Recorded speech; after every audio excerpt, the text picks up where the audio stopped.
War in the skies is unlike anything else, steelbirds locked in duels above the clouds, where seconds decide life or death.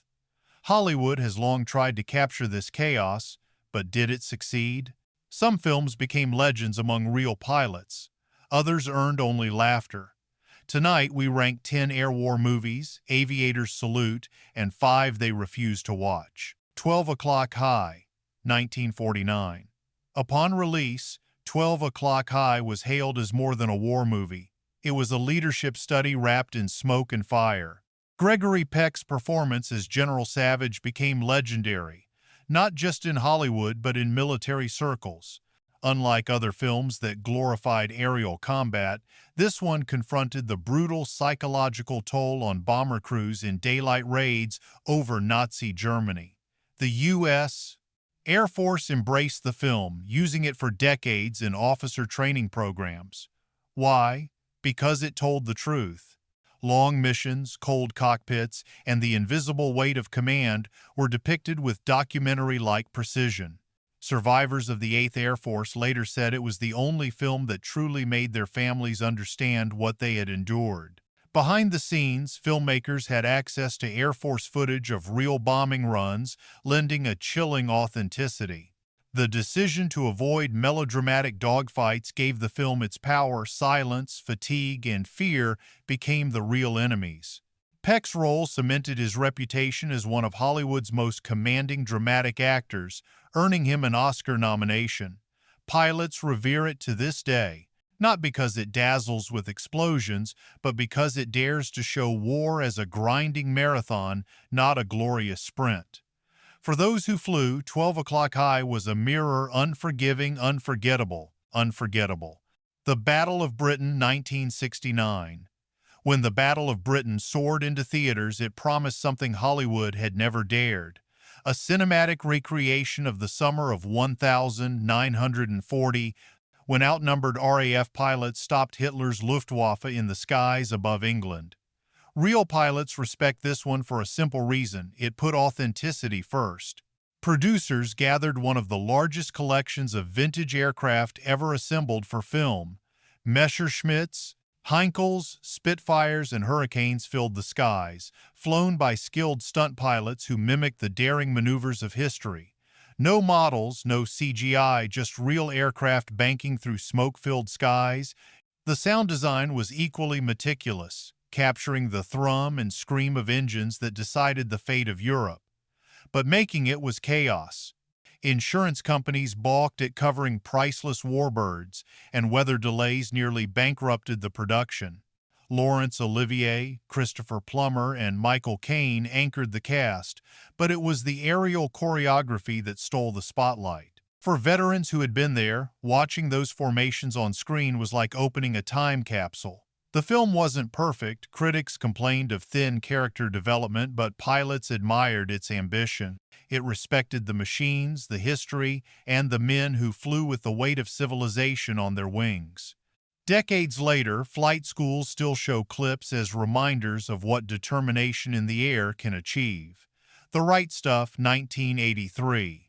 When The Right Stuff premiered, it wasn't just a film about test pilots, it was a myth-making epic about the dawn of America's space program. Yet ask any veteran pilot, and they'll tell you, this movie earned their respect because it captured the reckless courage and iron nerves of men who pushed jet aircraft to the breaking point.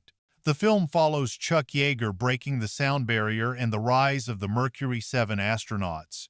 But it's the opening act set in the barren deserts where rocket planes scream toward the stratosphere that resonates with aviators. Every pilot knows that thin line between control and catastrophe, and The Right Stuff put it on screen with eerie accuracy. The roar of the X-1, the vibration of the stick, the calm voice masking mortal danger, it all rang true. Behind the scenes, director Philip Kaufman insisted on authenticity, real planes, desert airfields, and elaborate camera rigs captured the sensation of supersonic flight. Actors underwent flight training, and even though Yeager himself wasn't officially consulted at first, he ended up appearing in a cameo, sealing its blessing from the man who lived the danger. Critics praised it as one of the greatest films of the 1,980 seconds, though it underperformed at the box office. Over time, however, it became a touchstone. Military academies and aviation schools used it as both inspiration and cautionary tale. Pilots loved that it didn't romanticize heroism. It showed the endless failures, the risks, and the loneliness that came with being first into the unknown. For aviators, The Right Stuff is more than nostalgia, it's a hymn to those who dared to climb higher, knowing the sky might not let them back down. Top Gun, 1986. Few movies divide public opinion and professional respect as much as Top Gun. To the average moviegoer, it was a sleek, adrenaline-fueled blockbuster that made Tom Cruise a star. To pilots, it was complicated but ultimately respected for one reason. It showcased the sheer spectacle of modern jet combat in ways Hollywood had never achieved before. From the opening carrier deck sequence, director Tony Scott delivered visuals that felt almost like recruitment propaganda. In fact, the U.S. Navy saw a massive spike in enlistment after the movie's release. And while some pilots rolled their eyes at the over-the-top bravado and soap opera romance, they couldn't deny the aerial photography was breathtaking. Those F-14 Tomcats banking, roaring, and climbing against burning sunsets captured the romance of flight better than any film before it. Behind the scenes, real Navy pilots flew the sequences, sometimes pulling maneuvers that pushed aircraft to their limits. The Pentagon cooperated, providing carriers, aircraft, and access, though in exchange, they demanded script rewrites to ensure the Navy came off heroic. Many pilots noted inaccuracies. The radio chatter was too casual, tactics simplified, and dogfights too cinematic. Still, they admitted the raw energy and flight dynamics felt closer to reality than previous films. Over the years, Top Gun became more than a film, it became cultural shorthand for aviation itself. Its soundtrack, visuals, and swagger defined a generation's image of fighter pilots. Veterans might joke about its corny one-liners, but they quietly respect the way it inspired thousands to take flight. For pilots, Top Gun isn't perfect, but it's unforgettable. It glamorized their world but also celebrated it, and that balance earned grudging respect that has only grown with time. Memphis Belle, 1990. When Memphis Belle rolled into theaters, it carried a heavy burden. To dramatize the story of one of the most famous bombers of World War II, a flying fortress that survived 25 missions over Europe. For pilots, both veterans and modern, this movie struck a chord because it reminded audiences that survival in the skies was never guaranteed. The real Memphis Belle crew had been celebrated with parades, newsreels, and a morale tour across America. Hollywood's 1990 retelling, produced by David Putnam, attempted to blend gritty realism with a youthful, star-studded cast, including Matthew Modine, Eric Stoltz, and Sean Astin. Critics were divided, some calling it overly polished, but pilots respected the film's attempt to show not just the glory, but the terror of daylight bombing raids. Behind the scenes, authenticity was paramount. Real B-17 seconds, painstakingly restored, were flown for the film, their engines rumbling with the same menace that crews once heard before missions. Air-to-air sequences were shot with dynamic, sweeping cinematography, giving audiences the closest thing to riding in a bomber under fire. Pilots who had flown heavy aircraft respected the film's attention to detail. The cramped cockpits, the vibration of flak bursts, the teamwork needed to bring everyone home alive. Yes, the movie softened certain elements, the grim casualty rates, the moral ambiguity of bombing campaigns, but it also succeeded in humanizing the young men who carried the burden of those missions. For aviators, it was less about Hollywood gloss and more about honoring the memory of those who never came home. In the end, Memphis Belle remains respected not for perfection, but for its intent. It tried to remind a new generation that behind every mission, patch, and medal was a crew that stared death in the face at 25,000 feet. Flight of the Intruder, 1991. While many aviation films are set in World War II, Flight of the Intruder shifted the lens to Vietnam, a war rarely depicted with sympathy in Hollywood at the time. Based on Stephen Kuntz's novel, it tells the story of Navy pilots flying the A-6 Intruder, a low-level bomber designed for dangerous night missions over North Vietnam. The film was released during the Gulf War, which hurt its box office impact, but among pilots, especially Navy flyers, it earned respect. Why? Because it depicted the frustrations and contradictions of Vietnam air combat with unusual honesty. The A-6 was not glamorous. It lacked guns, speed, and the sleek lines of a fighter jet. But it was vital, carrying heavy payloads through deadly anti-aircraft fire. Director John Milius, himself a military enthusiast, leaned into authenticity. The production worked closely with the Navy, filming on carriers and using real A-6 aircraft in complex sequences. Pilots respected how the movie captured the monotony of long missions, the sudden eruption of danger, and the ethical dilemmas of restrictive rules of engagement. Unlike more glamorous portrayals, this was about endurance, not glory. Critics, however, were less kind, dismissing it as uneven. Still, military audiences appreciated its grit.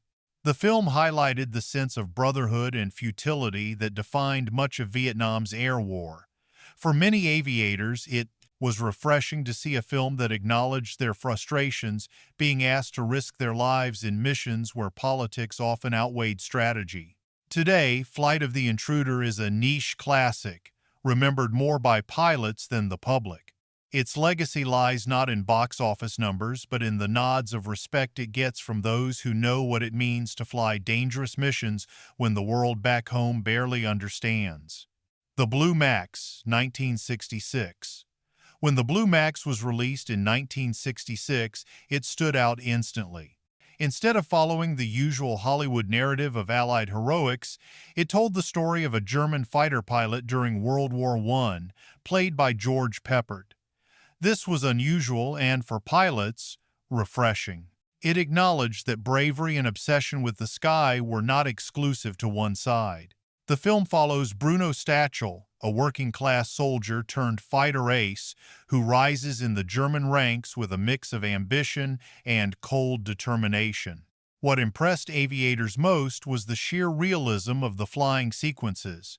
The production famously used authentic World War I biplanes and replicas, filming daring dogfights at low altitude with skilled stunt pilots. The aerial cinematography remains some of the most breathtaking ever captured without CGI. Behind the camera, director John Guillermin insisted on practical effects. Pilots flew in formation, staged mock duels, and even risked crashes to achieve realism. One stunt pilot was killed during production, a sobering reminder of the very risks the movie portrayed. For those who know aviation, this sacrifice underscored the film's authenticity. Critics praised the visuals but were divided on the story, calling it cold and cynical. Yet pilots respected the honesty. It depicted aviators not as romantic knights of the air, but as flawed men driven by ambition, rivalry, and sometimes obsession with glory. For fighter pilots especially, the tension between honor and survival rang true. To this day, many aviators cite the Blue Max as the most visually accurate depiction of World War I air combat. It's not a feel-good film, it's a harsh, tragic meditation on the price of ambition in the cockpit. That's why pilots respect it. It strips away the myth and shows the man inside the machine. Hell's Angels, 1930. Long before CGI, long before even synchronized color, Howard Hughes gave the world Hell's Angels, a film so daring in its aerial sequences that pilots still talk about it with awe. Released in 1930 at the dawn of sound cinema, it told the story of two brothers caught up in World War I. But the real star was the sky itself. Hughes was obsessed with authenticity. He poured millions into the production, an unheard-of sum during the Great Depression, and hired hundreds of pilots to stage enormous dogfights. Real aircraft filled the skies, and some sequences required dozens of planes flying at once. The danger was all too real. 3 pilots died during filming, and Hughes himself survived a near-fatal crash while trying to film one complex maneuver. What makes Hell's Angels respected among aviators is not just its scale, but its innovation. Hughes used mounted cameras to capture close-up footage of pilots in the cockpit, a revolutionary idea at the time. The result was raw, thrilling, and terrifying. No miniature could have faked the speed and chaos seen on screen. Critics at the time were stunned, and while the film's melodrama felt dated even then, audiences lined up for the spectacle. It set a new standard for aviation films, one that even modern directors struggle to match. Pilots admired Hughes's recklessness because it mirrored their own instincts. Risk everything for the thrill of flight. Though it's nearly a century old, Hell's Angels remains a benchmark of authenticity in aerial filmmaking. To this day, flight historians and aviators agree it captured the fear, danger, and beauty of early aerial combat like no film before. And that respect, earned with real sweat and blood, has never faded. Pearl Harbor, 2001. When Michael Bay's Pearl Harbor premiered, it was marketed as the next great epic of World War II. The aerial sequences were undeniably spectacular, filled with swooping camera angles and booming explosions. But among pilots, the film quickly became a running joke not because of its technical craft, but because of how it distorted aviation history. Pilots respect authenticity above all, and this movie stretched it thin. Fighter aircraft were shown performing stunts their real counterparts could never achieve, from impossible dives to physics-defying rolls. The film treated air combat like a video game, prioritizing adrenaline over reality. For men and women trained to know the limits of their machines, this kind of spectacle rang hollow. Behind the scenes, Bay leaned heavily on CGI to amplify the action. The result was visually dazzling but hollow, especially when compared to the raw, real aircraft sequences of Battle of Britain or the Blue Max. The love triangle at the center of the story further alienated military audiences, who felt the sacrifices of that day were overshadowed by melodrama. Veterans voiced their disappointment. Survivors of the actual Pearl Harbor attack criticized the film for trivializing their experience, turning one of America's darkest days into a backdrop for Hollywood romance. While the box office was strong, the legacy of Pearl Harbor in aviation circles is one of eye rolls and sighs. Pilots don't respect this film because it chose spectacle over sincerity. The explosions might impress a crowd, but for those who know the difference between Hollywood fantasy and the real terror of war, the movie feels more like fireworks than history. Red Tails, 2012.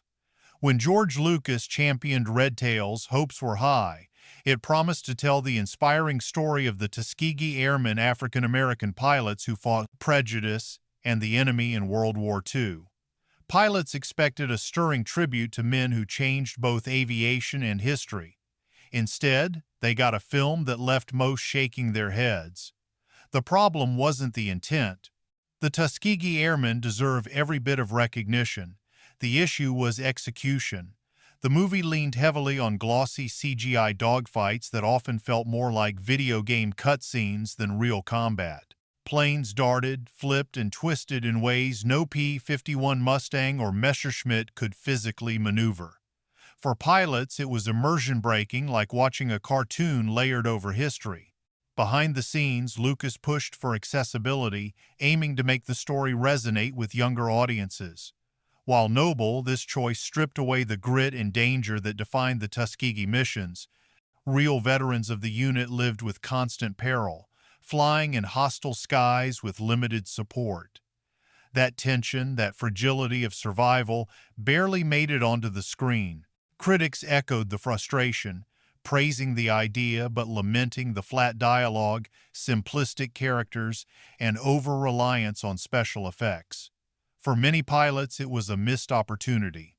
The Tuskegee Airmen's legacy deserved a film with the authenticity of 12 O'Clock High and the respect of Memphis Belle. Instead, Red Tails felt like history wrapped in digital gloss.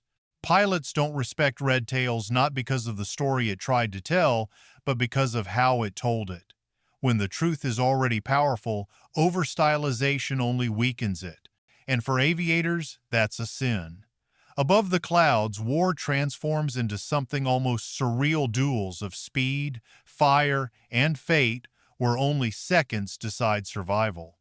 Hollywood has tried for decades to capture this deadly ballet. Some films earned pilots nods of respect for their grit and accuracy, while others drew only laughter.